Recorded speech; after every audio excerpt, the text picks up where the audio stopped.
আরো একটা জিনিস মনে হয় স্বাভাবিক হয়ে গেছে, সেটা হচ্ছে যে আর্সেনাল তারা যেইভাবে জিতছে প্রতিটা ম্যাচ, এই ম্যাচে তারা সান্ডারল্যান্ডকে হারালো এবং আমার মনে হয় প্রিমিয়ার লিগের টাইটেলটা 2 যুগ তো বলাই যায়, 2 যুগ পর হয়তো বা আর্সেনালের ঘরেই ফিরে আসছে।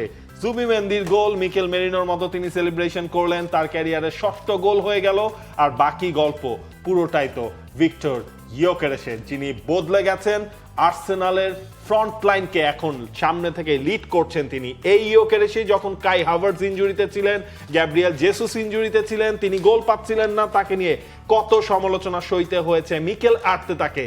ইয়োকেরেস ফিরলেন কখন তৌসিফ, এই জিনিসটা দেখেন, যখন তিনি একাদশে সুযোগ পান না, যখন গ্যাব্রিয়েল হেসুস এবং কাই হাভার্টসই হন ফার্স্ট চয়েস ফরওয়ার্ড ম্যান, তখন তিনি যখন বদলি নামেন, তখন এই ধরনের ম্যাচে তিনি ম্যাচের রেজাল্টটাও কিন্তু ঘুরিয়ে দেন। ভিক্টর ইয়োকেরেস সুপার সাব হিসেবে যখন সেকেন্ড হাফে নামলেন, তার চোখে মুখেও ওই অভিব্যক্তি ছিল না যে তিনি খানিকটা বিরক্ত বা কিছু। তিনি গেমটাকে নিজের মতো করে নিয়েছেন। তিনি জানেন যে তিনি যদি ফর্মে না থাকেন, তার কন্টেন্ডার রয়েছে, গ্যাব্রিয়েল জেসুস আছেন, কাই হাভার্টস আছেন। যদিও কাই হাভার্টসকে গতকালকে আমরা একটা ভিন্ন রোলে দেখেছি।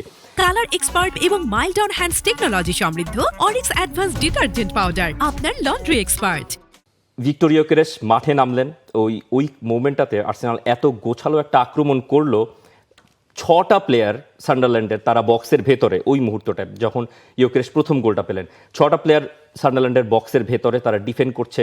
সান্ডারল্যান্ড পুরোপুরি লো ব্লক ডিফেন্ডিংয়ে নেমে গেছে। আর্সেনাল চেষ্টা করছে কোনোভাবে ওই ডিফেন্সটা ভেঙে আরও একটা গোল আদায় করে তাদের 3 পয়েন্টটা সিকিউর করার জন্য। তারপর কি হলো, আর্সেনাল ওখান থেকে বল লুজ করলো। সান্ডারল্যান্ড যখন বের হওয়ার চেষ্টা করলো নিজেদের গন্ডি থেকে, তখন আর্সেনাল প্লেয়াররা এত ভালো মার্কিং করলেন ওই লেফট ফ্ল্যাঙ্কটাতে। কাই হাভার্টস ছিলেন, ভিক্টর ইয়োকেরেস খানিকটা সেন্ট্রাল রোলটাতে ছিলেন। যখনই বলটা ছুটলো, কাই হাভার্টস খুঁজে নিলেন ভিক্টর ইয়োকেরেসকে। এমনকি সান্ডারল্যান্ডের প্লেয়াররা অনেকক্ষণ ধরে আর্সেনালের পাসিং চলছিল, অলডারেটে, খুব সম্ভবত অলডারেটে ছিলেন। তিনি হয়তো ভেবেছিলেন ভিক্টর ইয়োকেরেস আরও একটা পাস দেবেন, তো উনি ওই পাসিং লেনটা ব্লক করতে গিয়ে ভিক্টর ইয়োকেরেসকে একটা শটের সুযোগ করে দেন। ভিক্টর ইয়োকেরেস ওখান থেকে বাজিমাত করলেন, আর পরের শোটা তো পুরোই ভিক্টর ইয়োকেরেস পায়। আমরা ইয়োকেরেসের কাছ থেকে একটা নতুন সেলিব্রেশন আসলে দেখলাম, যে মাটিতে শুয়েও যে সেলিব্রেশনটা করা যায় সেটা ভিক্টর ইয়োকেরেস দেখিয়ে দিয়েছেন। আচ্ছা, আর্সেনালকে তো সবসময় আসলে বলা হয় সেট পিস এফসি। ম্যানচেস্টার ইউনাইটেডের খানিকক্ষণ আগে আমরা কথা বলছিলাম, ইনফ্যাক্ট শুরুটাই আমরা করলাম আজকে শোয়ের ম্যানচেস্টার ইউনাইটেডকে দিয়ে। ইউনাইটেডকেও কি সেট পিস এফসি বলা যায়? কারণ আর্সেনাল ধরেন 17টা গোল করেছে, হ্যাঁ, ইউনাইটেড করেছে 15টা গোল। ইনফ্যাক্ট আপনার যখন জনি ইভান্স, যিনি হচ্ছে গিয়ে আমরিম চলে যাওয়ার পর মাইকেল ক্যারিকের সাথে জয়েন করলেন, তারও কিন্তু একটা ক্রেডিট আছে। এই সেট পিসের কথা বলতে গেলে আবার এই ম্যানচেস্টার ইউনাইটেড আপনার প্রথম গোলটার কথাই চলে আসবে। যেভাবে হচ্ছে প্রি প্ল্যান করে আর্সেনাল, যেভাবে ধরেন সেট পিসের একটা প্ল্যান থাকে, যেটা আমরা সবসময় ইচ অ্যান্ড এভরি ম্যাচে দেখি, সেটা মনে ইউনাইটেড এখন আপনার ফলো করছে। কর্নার হলো, সেইখান থেকে এমবুএমো একেবারে ফ্রি, জাস্ট তার কাছে কবি মাইনো বলটা দিয়ে দিলেন। মানে সেট পিসও আসলে এখন আর্সেনালের সাথে অন্য দলগুলো ওইটা দিয়ে কিভাবে আঘাত করতে হয় সেটা মনে হয় শিখে গেছে। আর্সেনাল তো 9 পয়েন্টের লিড আপনার হয়ে যাওয়ার সুযোগ তাদের রয়েছে। ইনফ্যাক্ট 9 পয়েন্ট এখন তাদের লিড আছেই, দেখা যাক আজকে রাতে সেটা কোন দিকে দাঁড়ায়। তবে টপ 4-এর মনে হয় লড়াইটা আরো জমিয়ে দিয়েছে চেলসি।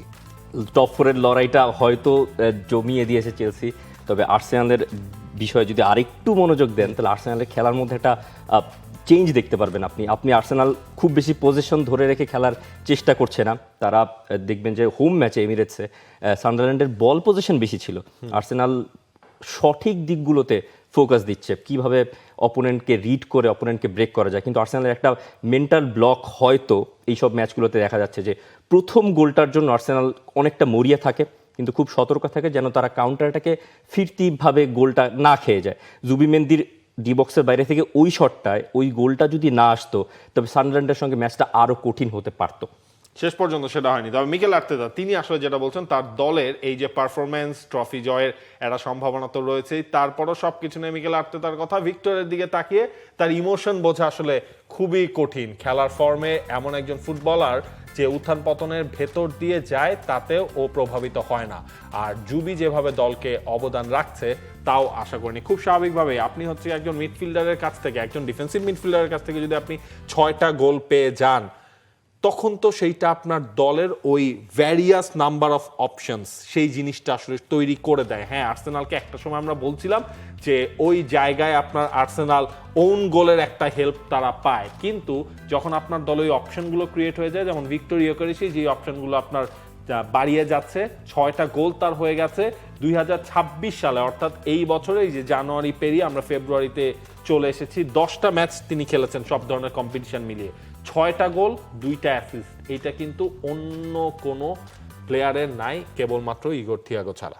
একেবারে। আর যখনই কম্পিটিশনটা ফেরত আসলো আর্সেনালের স্কোয়াডে সুযোগ করে নেওয়ার জন্য, তখনই মনে হয় ভিক্টর ইয়োকেরেস আরও বেশি জ্বলে উঠলেন। এই সময়টুকু তার দরকারই ছিল হয়তো। ভিক্টর ইয়োকেরেস ওই সময়ের সাথে সাথে আর্সেনাল দলের সঙ্গে মানিয়ে নিচ্ছে, আর্সেনাল পুরো দল হিসেবে পারফর্ম করছে, সেই কারণে হয়তো এই ধরনের ম্যাচগুলোতে পয়েন্ট বের করে আনছে। আপনি সান্ডারল্যান্ডকে কোনোভাবেই ছোট করে দেখতে পারবেন না। সান্ডারল্যান্ড নিউলি প্রমোটেড টিম, যদিও আর্সেনালটা রেকর্ড করেছে সবচেয়ে বেশি স্ট্রিক এখন আর্সেনালের নিউলি প্রমোটেড টিমসের এগেনস্টে আনবিটেন থাকার রেকর্ডটা এখন আর্সেনালের। সে যাই হোক, কিন্তু সান্ডারল্যান্ডকে খাটো করে দেখার কোনো সুযোগ নেই। সান্ডারল্যান্ডের সঙ্গে প্রতিটা ম্যাচ, প্রতিটা অপোনেন্ট খুবই টাফ টাইম পার করে। ইনফ্যাক্ট আপনার সান্ডারল্যান্ডকে তো একটা সময় ধরা হচ্ছিল যে তারা টপ 5 থেকে চ্যাম্পিয়ন্স লিগও হয়তো বা কোয়ালিফাই করে ফেলতে পারবে। এক্স্যাক্টলি। রিসেন্ট টাইমটা তাদের একটু খারাপ যাচ্ছে। তারপর আসলে প্রিমিয়ার লিগে কি হয়, কারণ খেলা তো এখনো বাকি। রেকর্ড আরো হয়েছে গেল রাতে, রেকর্ডটা করেছেন একজন, তিনি আর কেউ নয়, কোল পালমার না, তিনি আসলে সবকিছুই ঠান্ডা করে দিয়েছেন। মাঠে নেমে তার জায়গাটাও তিনি সিকিউর করে ফেললেন। পেনাল্টি থেকে করেছেন 2 গোল, ফাইন। এরপর আরো একটা গোল তার কাছ থেকে আমরা দেখেছি, এবং সবকিছুই হয়েছে কখন তৌসিফ? প্রথমার্ধের মধ্যে। মানে আপনি ফার্স্ট হাফের মধ্যেই কোল পালমারের হ্যাটট্রিক দেখে ফেলেছেন। চেলসিও বাকি সময়টা কাটিয়ে দিয়ে একটা সহজ জয় নিশ্চিত করেছে উলফসের এগেইনস্টে। আরও একটা অনন্য রেকর্ড কোল পালমার করে ফেলেছেন, সেটা হচ্ছে সবশেষ প্রিমিয়ার লিগে হাফ টাইমের মানে 40 মিনিটের আগে যতগুলো হ্যাটট্রিক হয়েছে তার 3টাই হচ্ছে কোল পালমারের। চেলসির হয়ে প্রিমিয়ার লিগে সবচেয়ে বেশি হ্যাটট্রিকের ইতিহাসটাও তার। আর প্রথমার্ধে 3 হ্যাটট্রিক করা প্রিমিয়ার লিগের একমাত্র ফুটবলারও তিনি। আর উলভসের মাঠে গেল 2 ম্যাচে তার 7 গোল ইনভলভমেন্ট। মলিনিউ স্টেডিয়ামকে তিনি তার একটা হান্টিং গ্রাউন্ড হিসেবে পরিণত করেছেন। যখনই মলিনিউতে চেলসি যায় তখনই কোল পালমার বেছে নেন যে এখন আমি একটু জ্বলে উঠবো, এখন আমি আমার অপোনেন্টকে ডমিনেট করব আর নিজের গোল ট্যালিটা আরও বাড়িয়ে নেব। যদি শর্টস অন টার্গেটের হিসেব করি, চেলসি 6টা শর্টস অন টার্গেট, সেখানে 3টাই গোল। উলভস একেবারে প্রিমিয়ার লিগ থেকে এবার যে রেলিগেটেড হয়েই যাচ্ছে এটা একেবারেই বোঝা যাচ্ছে, একেবারে পরিষ্কার। চেলসির ফাইটটা টপ 4-এ থাকার জন্য প্রিমিয়ার লিগে নতুন এই মৌসুমে 2জন ম্যানেজার যারা এলেন তারা 4-4 করার রেকর্ডটা মাইকেল ক্যারিকের সঙ্গে লিয়াম রোজেনিয়ারেরও হয়ে গেল। আচ্ছা, তাহলে এটাকে কি আমরা হানিমুন পিরিয়ড বলবো নতুন কোচদের? মাইকেল ক্যারিকের ক্ষেত্রেও যেটা যেমন বলতে হবে, লিয়াম রোজেনিয়ারের ক্ষেত্রেও সেটা বলতে হবে। বিগ ম্যাচ কেবলমাত্র তিনি লিগে আসলে হেরেছেনই একটা, ওইভাবে বলার মতো। বাকি সব জায়গায় তিনি তার দলকে নিয়েই পারফর্ম করে যাচ্ছেন। এবং চেলসির খেলা আমার মনে হয় কোল পালমার ফেরত আসায় বা কোল পালমারের এই ছন্দটা তো আসলে দেখার অপেক্ষায় সবাই ছিলেন। লম্বা একটা সময় তিনি ইনজুরিতে ছিলেন, ইনজুরি থেকে তিনি ফিরলেন, এবং যখন তিনি ফিরলেন তখন আসলে চেলসির মিডফিল্ডটা এবং চেলসির ফরওয়ার্ড লাইনটাকে আরো বেশি স্ট্রং কিন্তু মনে হচ্ছে। এই কোল পালমারকেই একটা সময় যখন মারেস্কা তুলে নিয়েছিলেন তখন সেটা নিয়ে আপনার হচ্ছে প্রচুর আলোচনা সমালোচনা সবকিছু হয়েছে।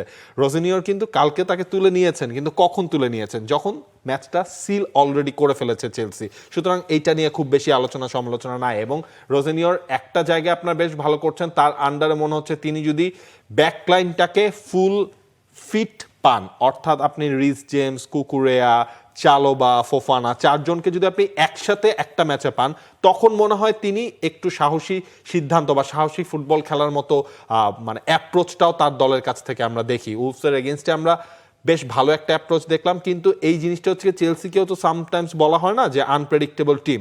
তারা আসলে অন্য ম্যাচগুলোতে কি করে, প্রিমিয়ার লিগের এই লাস্ট ফেজটাতে এসে সেটার উপরেই ডিপেন্ড করছে চেলসি কত দূর প্রিমিয়ার লিগে আসলে যাবে। For more updates, subscribe to our YouTube channel and click on the bell icon. Follow us on Facebook and Instagram. Download T-Sports app to enjoy exciting games and highlights. Visit tsports.com.